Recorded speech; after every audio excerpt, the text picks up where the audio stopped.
Hi guys, today I'm going to talk about cover crop cocktails for deer food plots. If you don't know me, my name is Steve Chilcote. I'm a forester and wildlife habitat biologist in central Pennsylvania. If you stick around to the end of this, I'm going to give you some secrets that you probably never heard before. I'm going to give you also some ideas of how to put together a mix.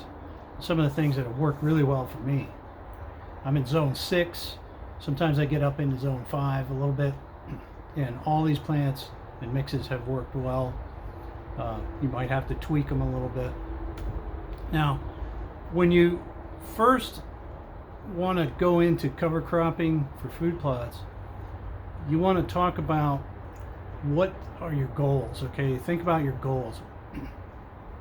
Most of the time your goals are obviously to feed deer. So we want to take sunlight, get into a lot of biomass, get that biomass into the deer so they can grow venison and antlers. Now to get there, we want to build up our soil organic matter. Most of the farmland, if you take over a piece of farmland and food plot it, your organic matter is going to be very low because of poor farming practices. So one of the things we want to do is build up that organic matter. That's going to help you with your pH. It's going to help you store nutrients and feed soil biota, which also in turn feeds your plants. One of the things you want to increase is what we call AMF, which is arbuscular mycorrhizal fungi. These are the fungi that will take nutrients out of the soil and bring it to the roots. Very important thing to keep intact and to grow in your soil. You can inoculate your seeds when you plant them, and it'll multiply these fungi that are going to do you a lot of good. Weed suppression is important too, because we don't want to constantly be spraying for weeds. It's expensive, it's not good for the environment, it's not good for your soil. We want to wean ourselves off of fertilizer and glyphosate especially. We want to get away from that stuff as much as we can. You might need it at first, but once you have your soil straightened out, you won't need to put any more inputs in, and you could save a lot of money on diesel fuel, which is important right now. Fertilizer has doubled in price. Glyphosate has doubled in price. We don't want to be spending our money on that stuff. We want to spend it on, well, hunting equipment, and we want to spend it on good seeds. Now when you're putting your mixes together, I'm going to give you some of my best mixes here and some of the things that have worked really well for me. There's two ways to go. You can do a summer plot and you can do a fall plot, or both. A lot of times in Pennsylvania we have so many deer with nothing to eat across the landscape that they polish off virtually everything in a summer food plot, won't allow anything to grow. So it's very difficult unless you have a lot of space to grow summer food plots here. But if you want to try it and you have a lot of room, a good mix is sunflowers, sun hemp, buckwheat, hybrid brassica, grows well in the summer. You can also mix in some collards in there. Spring oats, cowpeas is probably the most important part of this mixture. And in strips now, not mixed in, but in strips, if you're gonna plant a fall food plot, put them in strips. Otherwise, you can just mix it right in. Put in a forage and a grain sorghum. The reason you put both of them in is because the forage sorghum gets taller, and the deer aren't going to bother with it until it falls over, starts to lodge, and then the deer can get at those seeds.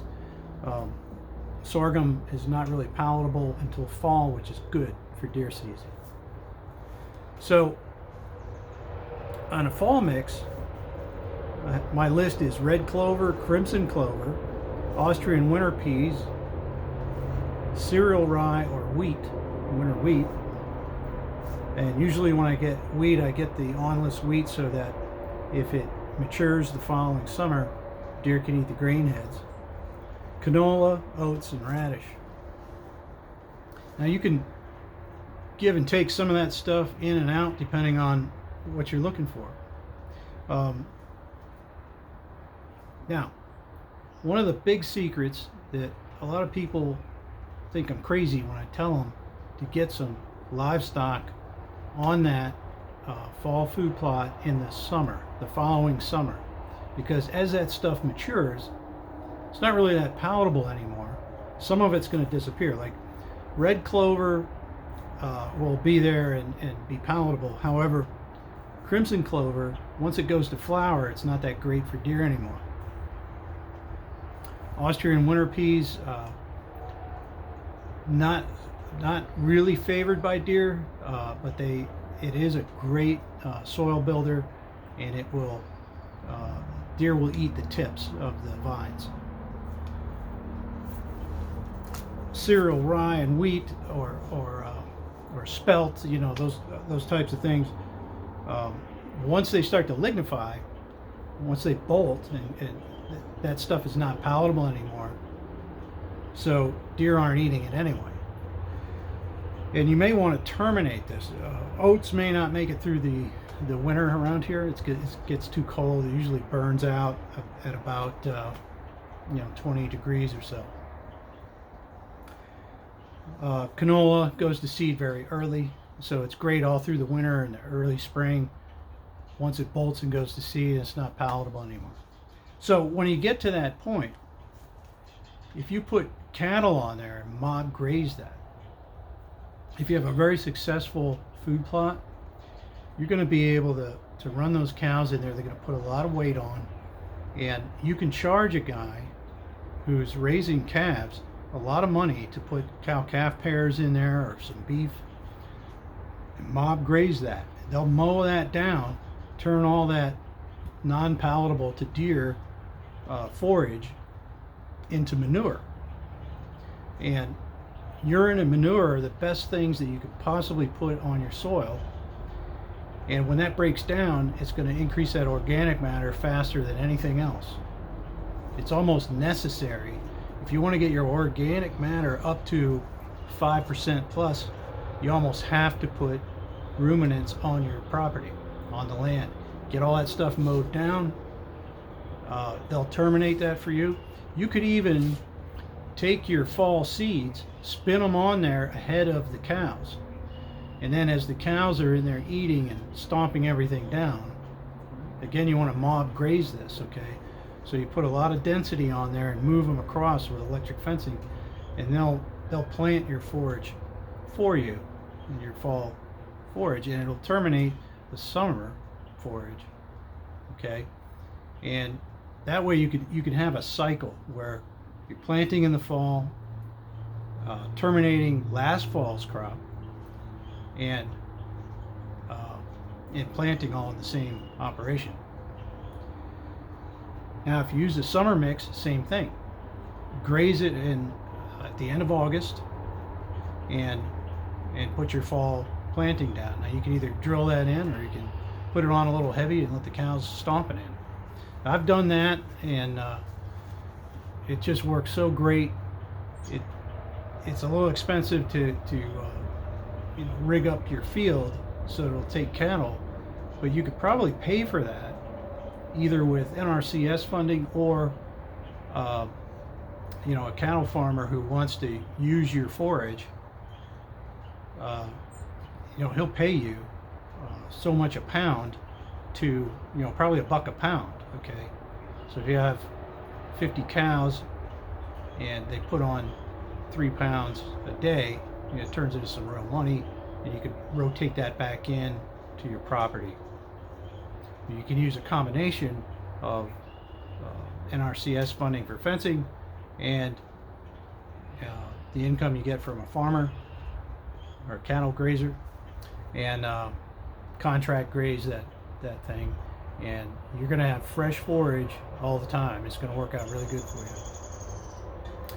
All right, so I guess that's about it on the cottails. I'm also going to link down below to the green cover seed where I get my seeds out in Nebraska. They have I've been using it for years. They have a really nice form that you can go online and put together your cover crop cocktails, and they'll ask you in that form what your main goals are. So our main goals are going to be forage.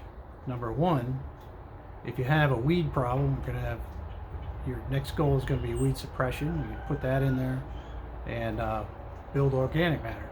And they'll suggest different species that will meet your goals.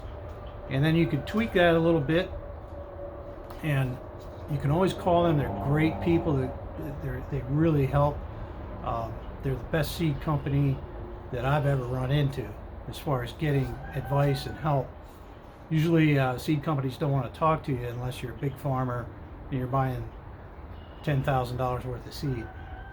So that's about it for cover crop cocktails. I'm also going to link to probably over here, a video that I did where I was doing an experimental food plot out at Ag Progress Days at Penn State, and I asked Don Higgins to donate some seed from his stock, and he gave me some mix. I think it was called I want to say Magnificent 7 or something like that. I don't know if he sells that anymore, but anyway, it was a mix that had 7 or 8 species in it, and it just came up beautiful. And I took a video of how it turned out, and that's really worthwhile watching. So I'm going to put a link to that in here. Okay guys, thanks a lot for watching. Please subscribe if you think any of this stuff is useful. I'd really appreciate it if you'd hit the thumbs up. Comment down below. It helps the channel quite a bit when you comment and get into conversations with me.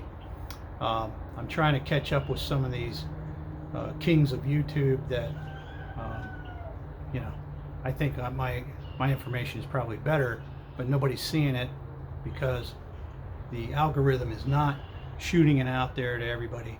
So it helps a lot if you subscribe, like, and comment. Appreciate it, and I'll see you on the next video.